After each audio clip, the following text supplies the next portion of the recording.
आज मैं आपको वो सीक्रेट बताने वाला हूँ जो सीक्रेट ना तो आपको किसी पुस्तक में मिलेगा, और मिलेगा भी किसी पुस्तक में तो वो पुस्तक सामने नहीं आ पाई लोगों को। उसमें हुआ क्या, डेजा वू या पूर्व अनुभव। हम लोग कई बार ऐसी चीज़ें देखते हैं जो हमें लगता है हम पहले देख चुके, पर हम पहली बार देख रहे होते हैं। कई बार जीवन में ऐसी घटना घट जाती है कि हम लोग सोचते हैं कि ये घटना पहले घट चुकी, मैं ये देख चुका था पहले। ये होता कैसे है? सिद्धाश्रम कहाँ पर है? सिद्धाश्रम कोई पहुंच क्यों नहीं पाता?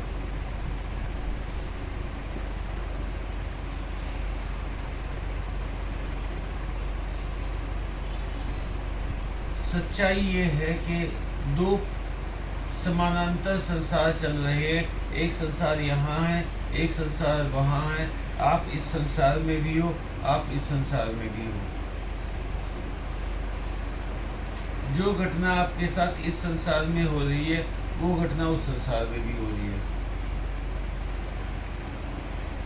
कई बार ये घटना इस संसार में पहले घट जाती है, कई बार ये घटना इस संसार में पहले घट जाती है। पर आपकी आत्मा एक होती है, आपकी आत्मा में वो बात आ जाती है। इसीलिए मान लीजिए मैं किसी जगह घूमने गया, वहाँ घूमने गया तो वहाँ पे जब मैंने दृश्य देखा तो मुझे लगा कि ये दृश्य तो मैं देख चुका हूँ। हो सकता है 3-4 घंटे पहले, 5 घंटे पहले समानांतर संसार में जो दूसरा विवेक है वो दृश्य देख चुका था।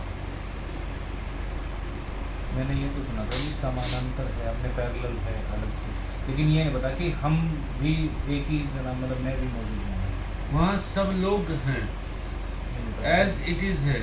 उसको बोलते हैं दूसरे आयाम में स्थित है, दूसरे डायमेंशन में स्थित है वो। तो उसमें हम भी हैं, खुद भी हैं। उसमें हम खुद भी हैं। एक देह वहाँ भी है, एक देह यहाँ भी है।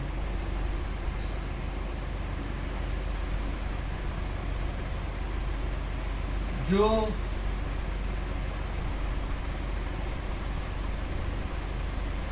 एक बार की घटना बताता हूँ। जो लोग इसको जानते हैं वो लोग इसके बारे में बताते नहीं थे, पर मैंने ये सोचा कि मैं आप सब लोगों को बता दूं।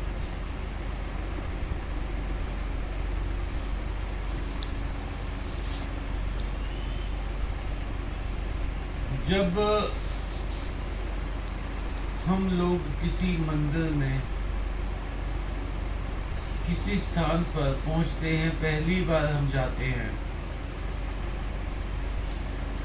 पर हमें जाकर वो पहली बार देखा हुआ महसूस नहीं होता कि हमारे तो कई जन्मों से यहाँ पर संबंध थे, कई जन्मों से हम यहाँ पे आ रहे हैं, हम अच्छे से जानते हैं।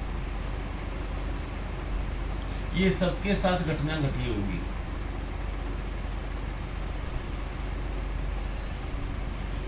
कई बार हम लोग जाते, हमें वो खुशी नहीं होती जो पहली बार देखने पर हमें खुशी होनी चाहिए। क्यों? क्योंकि हम उस जिंदगी को, उस लम्हे को जी चुके हैं कुछ घंटे पहले। वो आधा घंटा भी हो सकता है, वो 6 घंटा भी हो सकता है, वो 1 साल भी हो सकता है।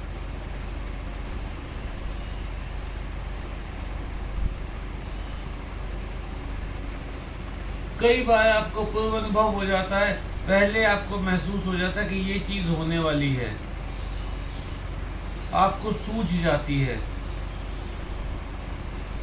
वो भी दूसरे समानांतर संसार से आप तक मैसेज आ गया होता है कि ये घटना घटने वाली है।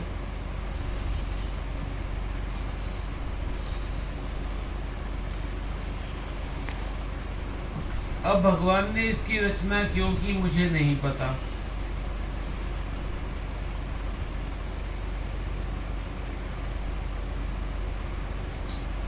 जब हम लोग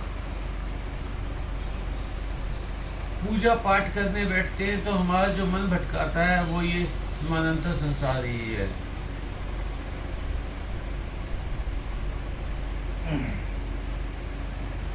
ऐसे ही एक और आयाम है जिसके अंदर आपके देवी देवता हैं, आपका सिद्धाश्रम है, शांग्रीला है, जिसमें सिद्ध रहते हैं, जो सारा का सारा आप लोगों को जीने का तरीका बताते हैं। भविष्य मालिका किस किसने बड़े ध्यान से सुनी थी? किस किसने ध्यान से पढ़ी? बड़ी है। खूब ध्यान से पढ़ी भविष्य मालिका। क्या आपने गूगल पे ढूंढने का प्रयास किया कि भविष्य मालिका के बारे में कुछ? नहीं, प्रयास नहीं। मैं भविष्य मालिका के बारे में कुछ नहीं जानता था। जब निमित ने मुझे इसके बारे में बताया, उन्होंने कुछ पेज मेरे पास भेजे, वो पेज ट्रांसलेट करवाए, तो मुझे ये लगा कि मैं इसको जानता हूँ पहले से। जो इतने गहरे उतर पाया मैं भविष्य मालिका के, वो इसीलिए कि मुझे डेजा वू वाली फीलिंग आ रही थी। मुझे ये था कि मैं ये सारा पढ़ चुका हूँ, और एक मजेदार बात, मुझे पहली बार फ्यूचर की, भविष्य की घटनाएं दिखने लगी हैं। वो दिखने कैसे लगी हैं? मुझे लगता है कि वो जो समानांतर संसार में घट रहा है, वो मेरे को पहले, मेरे पास वो मैसेज पहुंचने शुरू हो गए हैं।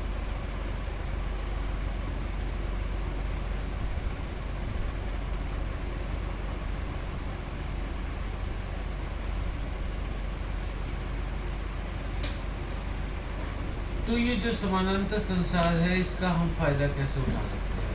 कोई बताएगा मुझे? इस जानकारी का आप कैसे फायदा उठा सकते हैं?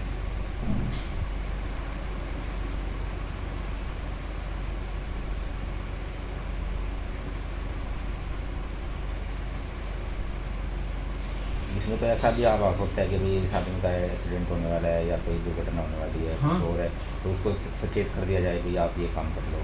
लेकिन रुके तो नहीं भी हो, क्या रोक सकते हो? रुकेगी नहीं वो। नहीं, बदल नहीं सकते होने को। होने को कैसे रोक लोगे? भगवान बदल कृष्ण ने नहीं। गीता में कहा नहीं है? बदल नहीं सकते। अभी ये तो कहते मैं साक्षी हूँ, तुम भी साक्षी बन जाओ।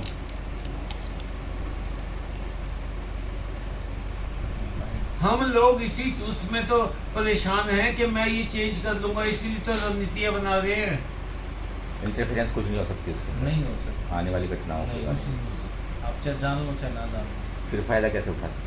तो वही सोच रहा था, फायदा कैसे उठाने का। ये तो वही बात होगी, आत्मा जो निकलेगी, आत्मा कुछ कर तो सकती नहीं, देख सकती है भाई। हाँ, देखे कुछ जाओ। नहीं सकती वो। एक्चुअली में सही बात है। उठा नहीं सकती, कुछ कर नहीं सकती, दरवाजा नहीं करना खोल ऐसे ही सकती। चाहिए, बस देखे जाओ। अंदर- यही बात है। हाँ। देखे जाओ। और फिल्म है, फिल्म चल रही है, देखते वो रहो। तो वही बात होगी। फिल्म चल रही है, देखते रहो। असलियत में भी ऐसा ही करो। इसके बाद भी फायदा उठा जा सकता है, तो फिर ये अच्छी बात है। फायदा बताओ कैसे बताओ। मैं उठाने लग रहा हूँ फायदा। बताओ। जो पैरेलल संसार वाला विवेक है, उसको कहते तो जा, केदारनाथ चला जा, बद्रीनाथ चला जा, यहाँ चला जा, वहाँ क्या चला नाम जा। है जी? फिर क्या नाम है? जो रुकावट मेरे पास यहाँ है, वो रुकावट उसके पास नहीं है ना। तो ये जो फोटो फाटो खींचते हो जी, वो सारे उसी से हैं? फोटो तो शायद नहीं आएंगे, आ जाएंगे। जिसका बाद तो खुलासा होना चाहिए मगर।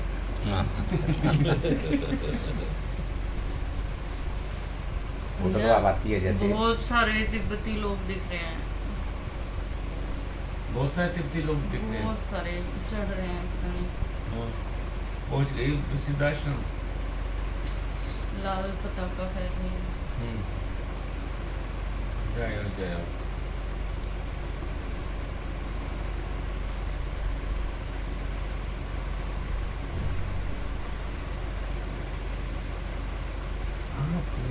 जो सपना देखते हैं, जो घटनाएं देखते हैं, वो भी समानांतर संसार तक से आप तक पहुंचती हैं। आप कितने जुड़े हुए हैं, कितना आप जानते हैं, कितनी बार हमें सपने में अपना घर दिखाई देता है, कितनी बार हमें एकदम बेगाना घर दिखाई देता है, एक अनजान जगह पहुंच जाते हैं हम लोग। हो सकता है उस लोक का, उस आयाम का, उस समानांतर संसार का आपका जो काउंटर पार्ट है, आपकी प्रतिछवि है, वो कोई नाटक देख रही है, कोई फिल्म देख रही है, कहीं किसी जगह चली गई है, जो आप देख रहे हैं। आपका जोड़ जुगाड़ उसके साथ कितना है, ये आपकी आत्मा की शुद्धि पे बनता है। रात को निमित्त ने कहा था कि मैं आप लोगों को ब्रह्म राक्षस की कहानी सुनाऊं। ब्रह्म राक्षस की कहानी सुनाऊं जो गुरु जी के साथ घटना घटी। ब्रह्म राक्षस क्या होता है, कोई जानता है? एक दिव्य भूत माना गया है।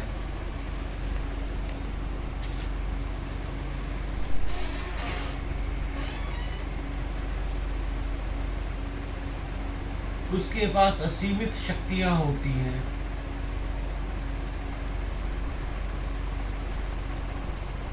वो कोई योगी, साधु या ब्राह्मण, ज्ञानी ब्राह्मण, वो पाप कर्म करने कर दे कोई तो उसको ब्रह्म राक्षस की योनि में रहना पड़ता है। ऐसी मान्यता है कि वो भूख लगने पर आदमी को खा जाता है। एक ब्रह्म राक्षस की कहानी आती है तुलसीदास जी की। तुलसीदास जी सुबह सुबह उठकर अपने गंगा घाट चले गए, वहाँ से अपना कमंडल भर के पानी लेके वापस आ रहे थे। उनको ठोकर लगी और वो जो पानी था, गंगा जल था, वो पेड़ के ऊपर गिरा और तुलसी उनका नाम था। तुलसी का पत्ता और गंगा जल मिल गए तो ब्रह्म राक्षस था उस पेड़ पर, वो मुक्त हो गया। तो उसने तुलसीदास को बताया कि मैं आपकी ये मदद कर सकता हूँ, आपने मेरे को मुक्ति दी तो आपकी ये मदद कर सकता हूँ कि आपके रोज़ जो आप राम कथा का जाप करते हैं, राम कथा का पाठ करते हैं, उसमें जो एक बूढ़ा सबसे पहले आके बैठता है, सबसे बाद में उठ के जाता है, वो हनुमान जी उनके पाँव पकड़ लेना। राम जी सुनिए।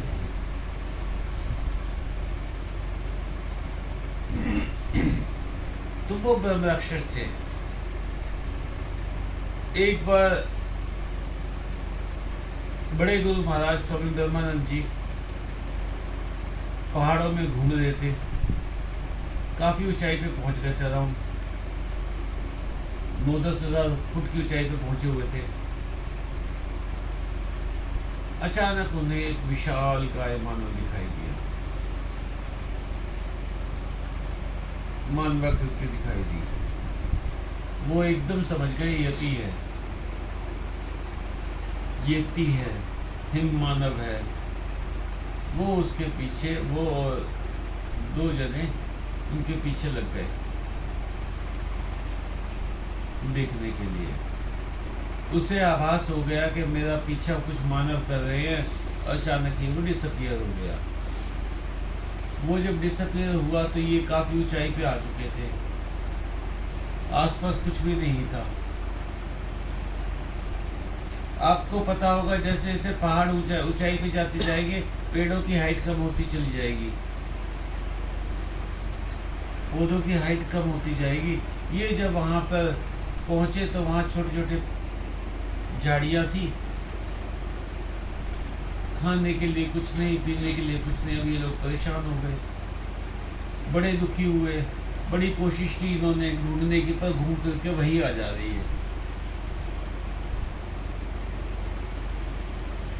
अचानक ही वहाँ पे एक भूताकृति भूत की शेप का एक आया सामने और वो बोला क्या बड़े दिन के बाद भोजन मिला है।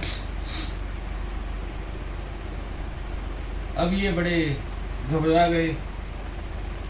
इन्होंने कहा कि भाई तो हमें खा तो सकता नहीं क्योंकि हम सारे योगी हैं।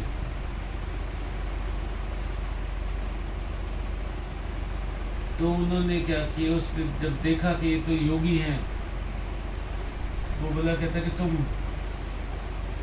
चले जाओ यहाँ से, मैं तो इस एरिया में बंद हूँ, तुम क्यों बंद होते हो? वो बोले तुम कौन हो? कहते हो यहाँ पर एक गुफा है, उस गुफा में एक साधु तपस्या किया करते हैं। मैं उन साधु से सिद्धियों के लालच में आके उनके पास बैठ गया, कुछ सिद्धियां प्राप्त कर ली। एक दिन गुरुजी ध्यान में थे और मैं बाहर निकल आया। बाहर निकल के मैंने देखा एक युवती जा रही है। मेरे मन में काम प्रकट हो गया। मैंने उस युवती का हाथ पकड़ लिया। इतने में गुरुजी को उनके ध्यान में दिख गई ये बात। वो बाहर आए, वो गुस्से में तमतमाते हुए उन्होंने श्राप दे दिया कि तू प्रेत बनकर इसी एरिया में रहेगा, इस एरिया से बाहर नहीं निकल पाएगा। कई हजार साल तक का उन्होंने उसको श्राप दे दिया। कहता मेरी देह जलने लगी, एक मिनट में देह राख हो गई और मैं ब्रह्म राक्षस बनकर यहाँ फंसा हुआ हूँ। गुरु जी के श्राप की वजह से मैं इस एरिया से निकल नहीं सकता। तो उन्होंने कहा भाई तू हमारी मदद कर दे, हमें रास्ता बता दे निकलने का। कहता मैं बहुत से 100 सालों से यहाँ पे फंसा हुआ हूँ, इससे बाहर मैं कभी गया ही नहीं, मुझे रास्ता ही नहीं पता। पर मैं तुम्हारी एक मदद कर सकता हूँ।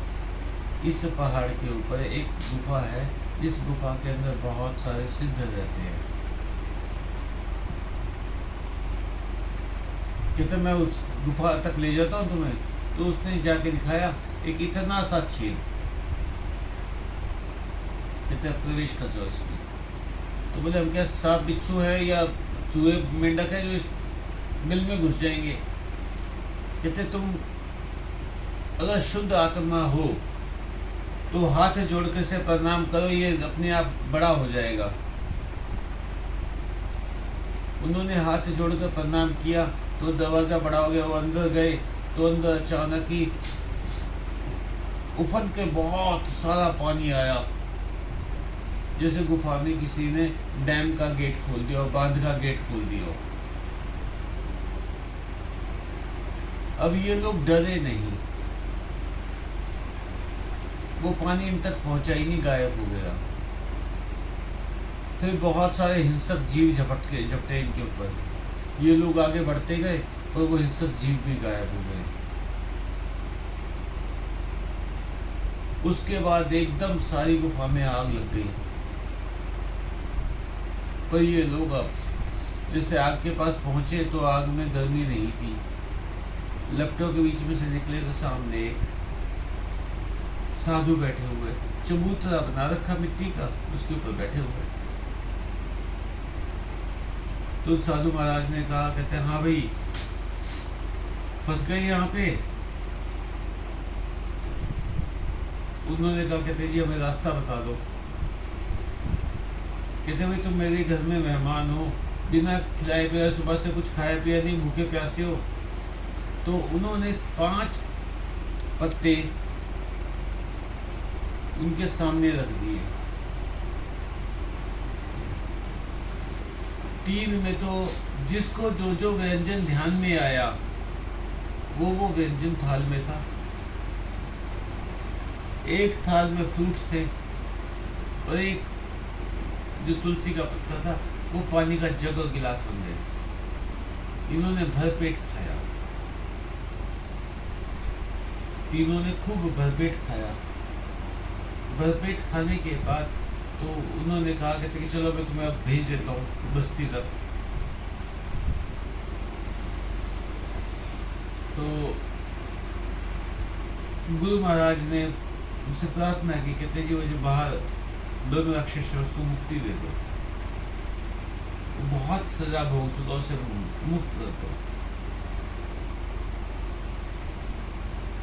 तो उन्होंने क्या किया, वो बोले बस इसी बात की इंतज़ार कर रहा था कि कोई आके मुझे कहे और मैं उसे मुक्त कर दूँ। कहते कई लोग आते हैं यहाँ पे,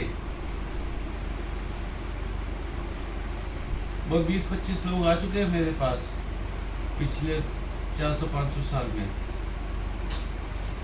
पर आज तक सब अपनी जान छुड़ाने के चक्कर में रहे, किसी ने भी उसके बारे में नहीं सोचा जो उनको यहाँ तक लेकर गया।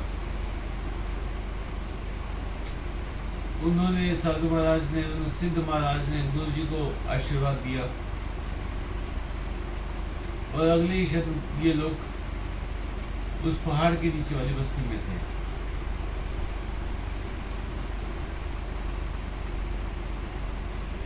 ये घटना थी ब्रह्म राक्षस की गुरु जी के साथ।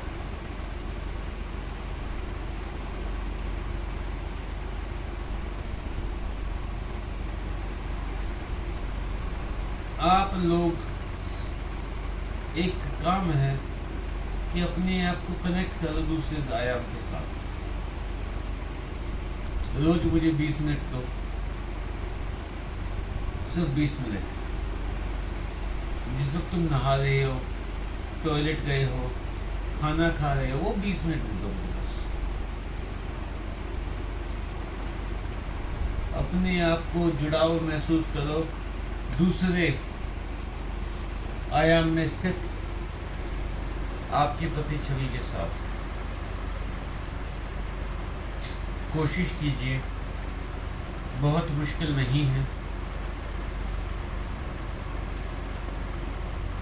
ये लगातार देने जी, 20 क्या मिनट या पार्ट में दे सकते हैं। हाँ जी, तरीका आराम से बैठिए, चेहरे पे हल्की सी मुस्कान। अपने आप को इमेजिन कीजिए कि आप यहाँ नहीं है, कहीं और भी हैं।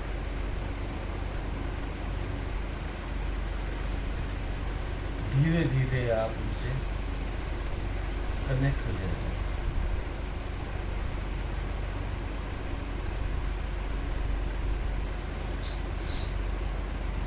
चलिए 10 मिनट के लिए हम लोग ध्यान लगाएंगे। ऐसा है भाई, सारे भैया को पकड़ लो और कुछ पकड़ने की जरूरत नहीं है। अफजा है जी, सिद्धाश्रम। हाँ, सिद्धाश्रम तो पता नहीं गई या नहीं गई, पर चलते जा रहे थे फिर भैया आए, भैया ने बिठाया साइकिल पे अच्छा, और फिर पता नहीं प्लेन जगह कहाँ ले गए। तो यही इसको है स्टॉप बस। करा जी वीडियो।